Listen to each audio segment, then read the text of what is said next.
I'm going to start with the moment a stranger's shoe met my ribs, and the whole lobby went quiet, like someone hit mute on the world.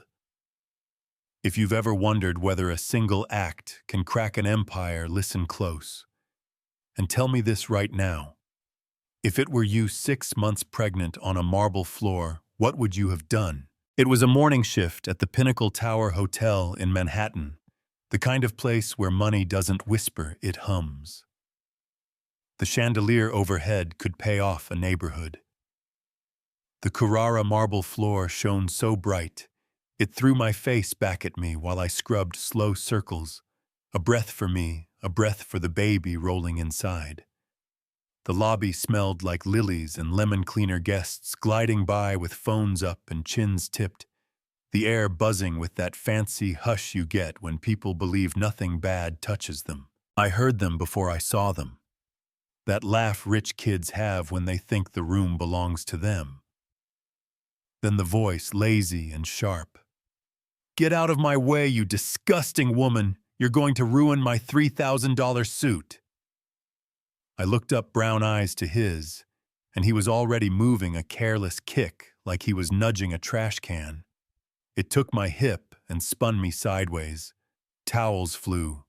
The cleaner bottle bled a glossy puddle across the stone, reflecting the chandelier like shattered diamonds. I curled around my belly without thinking, hands a shield, listening to the lobby suck all the air in at once. He adjusted his cuffs slow like nothing had happened. His friends lifted their phones, hyena laughs bouncing off glass and gold, one of them zooming on my face like he was hunting tears. There weren't any. Not yet. Sometimes dignity shows up where the tears want to be. I got to my knees, one hand still on my stomach, and I said it as calm as a church bell. My husband is coming. Not a threat. Not a plea. Just a truth placed in a room that didn't know me. Here's what I learned about rooms like that. They're cowards. Executives froze with that tight mouth polite people get when they want to be anywhere else. A couple of them held their phones low and pretended not to be recording. Do you think that's fair? Be honest with me. Would you have stepped in or would you have watched? I gathered the towels one by one, slow and steady, because my knees were furious and my baby was flipping in protest. The service elevator chimed, too cheerful for the moment. I stepped in and the doors slid shut on their expensive laughter and that puddle I still had to mop. The video outran me. It outran everyone. By the time I sat on a plastic chair in a back hallway sipping water and texting my husband, "I'm fine, baby's fine," the clip had already found the internet and thrown itself into a fire. Millionaire heir kicks pregnant janitor in luxury hotel. The headline basically wrote itself. Notifications stacked like bricks. Languages I couldn't read, but could feel a wave of rage and tenderness, and the kind of comments that make you believe strangers still know how to care. You know what else it found? Money's soft spots. In the Hamptons, they say Khalil's father, Farid al-Mansouri, watched the clip in a house with so much space his voice probably had to travel. Phones rang until the table buzzed. Lawyers, PR partners, friends who weren't friends. They say he stared at stock tickers as 40% of an empire slid down red lines in 6 hours. Contracts dissolved. Journalists sharpened their knives.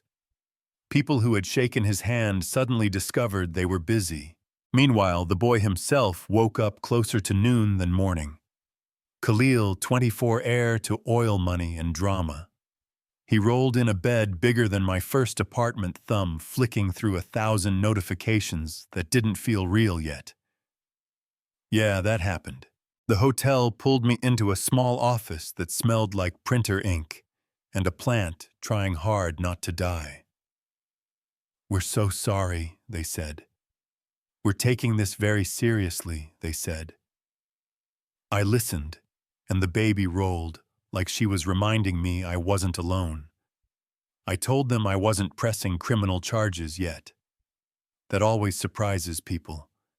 Take the money, they say, take the fame, be the face of outrage.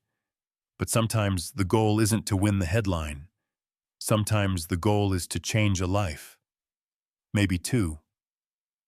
Does that sound naive or brave to you? I can handle either answer. By late afternoon, a man named William from their PR team found me. He didn't come alone. With him was a lawyer, older gray, at the temples, eyes like winter steel. He introduced himself as Samuel Richardson, voice respectful but not soft. "Ms. Johnson," he said, "I represent your interests pro bono if you'll allow me. This doesn't have to end with a check and a press release. There's another path." "What path?" I asked. He set a folder on the table and slid it toward me like a contract and a promise. "Transformative justice," he said. "Not a photo op. Real work. Sustained change. Your terms. We build something that can't be deleted with an apology post." I didn't say yes on the spot. I told him about my back pain that pushed me off the hospital floor into hotel cleaning until after the baby. I told him we needed my paychecks, not a lawsuit that could drag for months. I told him my husband was coming home soon. He listened, wrote things down, and he promised something nobody else had offered me that day. Power with process, not just optics. He promised this boy wouldn't slip through the cracks greased with money. So there we were in the Al-Mansouri headquarters, all mahogany and gold and panic. Graphs bleeding red on screens the size of living room walls. Fareed pacing like a caged lion who just realized the bars aren't on the outside. Khalil slumped in a chair he didn't deserve. William near the wall, sweating under cool air. Samuel laid out the proposal like a surgeon laying out instruments. "Khalil will volunteer at the Brooklyn Community Medical Center for months," he said, obstetrics ward, assisting low-income pregnant women. "No privileges, no absences, no excuses. He will stay until the baby is born. If he shows real change, we revisit. If he doesn't, we file charges that will strip this empire for parts." Khalil laughed, the thin laugh of a boy who's never held a mop. "I'm not cleaning floors or changing sheets. Do you know who I am?" Samuel didn't raise his voice. He just told him exactly who he was. A 24-year-old, expelled from 2 elite universities for violent behavior, a man who had never worked, who had just assaulted a pregnant woman. The room went quiet, the way rooms do when the truth finally sits down and crosses its legs. Fareed accepted. Not because he found sudden religion. He accepted because the numbers said there was no other way, because the phone kept buzzing, like a bee trapped under glass, because reporters had set up camp outside the gates. Sometimes people do the right thing for the wrong reason. It still counts. I didn't see Khalil on his first day at the hospital. I was on light duty, keeping to the edges, letting nurses with spines of steel handle the training. Hospitals are equalizers. Scrubs don't care what car you drive. Disinfectant doesn't care about your last name. If you're gentle babies, respond. If you're rough, mothers make sure you learn. He learned fast under Margaret, our head nurse, a woman with a voice that could cut glass and then glue it back together. Gloves on change, linens wipe surfaces, hold a hand without squeezing the life out of it. Be present. Be quiet. He fumbled. He apologized. He got blistered and humbled. Somewhere in that mess, I saw a crack in the shell he wore as armor. The day a nervous mom calmed when he found the right words, something shifted. Weeks stacked into each other like trays in a warmer. He started showing up early. He started putting his phone in a locker because he figured out there are rooms where your face matters more than your screen. He spilled saline, he said sorry. He learned and relearned. He didn't become a saint. He became a person who could notice someone else's pain and not look away. That's a start. You know what I mean. And then a morning arrived that felt like a test. Nurse Margaret pointed him toward room 304. Active labor, she said, needs a steady pair of hands. He took a breath, squared his shoulders like boys do when they're trying to look like men, and pushed the door open. I was there. Our eyes locked, and the room went soft around the edges. He froze. I saw him travel back to the lobby, the marble, the elevator, the puddle. You, he said, voice suddenly small. I didn't plan it. This isn't a movie, it's life. But if you heard a soundtrack swell in your mind right then, I get it. Before either of us could speak, the door swung open again, like the world had perfect timing. A man walked in. Tall uniform pressed crisp metals catching the light posture that said authority without needing to announce itself. He didn't look at me first. He looked at Khalil. So you're the coward who assaulted my wife. The temperature in the room dropped 10 degrees and every heartbeat heard it. Pattern interrupt. Stick around, because what happened next will blow your mind. He set his cap down, stepped closer, and introduced himself the way a storm introduces itself, calm and not asking permission. General Marcus Washington, commander of special operations at the Pentagon. Husband to Aaliyah. My husband had come home. Khalil's mouth opened, and no sound came out. The general didn't give him time to find one. He pulled out his phone, opened a chat, and held the screen 6 inches from Khalil's face. Minister Al-Rashad, United Arab Emirates. The thread was receipts, not rumors. Screenshots, PDFs, photos of handshakes in rooms meant to be secret notes on taxes, played like a game, lists of officials bought with favors and cash. Leverage with a pulse. Khalil went pale. How did you get this? He asked, voice shaking. The general didn't blink. I coordinate intelligence operations in 47 countries, son. When you kicked my pregnant wife, you didn't start a scandal. You started a war you cannot win. He tipped his head toward Samuel, who had slipped in quiet like he'd practiced it. You met Mr. Richardson. He's my legal advisor of 15 years. Surprise, Twist revealed. Table flipped. If you thought this was just a feel-good PR arc, think again. A contraction took me and bent me in half. The monitor ticked like a metronome, steady and unforgiving. The general came to my side, and his face softened the way a mountain softens when you find a valley. We're okay, he murmured to me, to the baby, to the room. Then he turned back to Khalil and laid out the choice like a sentence. Assist in the birth of the child you endangered, or walk out and face the consequences of every document on this phone. I don't need to raise my voice for you to understand me. I don't know how to help deliver a baby, Khalil stammered. Then it's time to learn, Nurse Margaret said, already wheeling the tray closer. Gown, gloves, mask, eyes on me, hands steady. For 2 hours, life took over. Life doesn't care about your money or your titles. It cares about breath and heartbeat and the space between. Khalil stood where he was told, did what he was asked, handed instruments, whispered the right words, when the pain climbed and clawed. I watched his hands change from soft and scared to present and useful. When my daughter's first cry split the room open and stitched it back again, he said, I'm sorry. Not the kind you throw at a PR camera, the kind that comes from somewhere deep and new. I believed him a little. Not fully, but a little is where trust starts. The general studied him like a commander reading a map. Then he made a call. Colonel Santos canceled the operation regarding the Al-Mansouri family for now. He ended it, and the room changed temperature. He looked at Khalil. You've been given a chance men pray for and rarely get. Do something with it that makes you worth the oxygen it took to ask for it. That's the night the internet's version of our story ends. But life kept moving.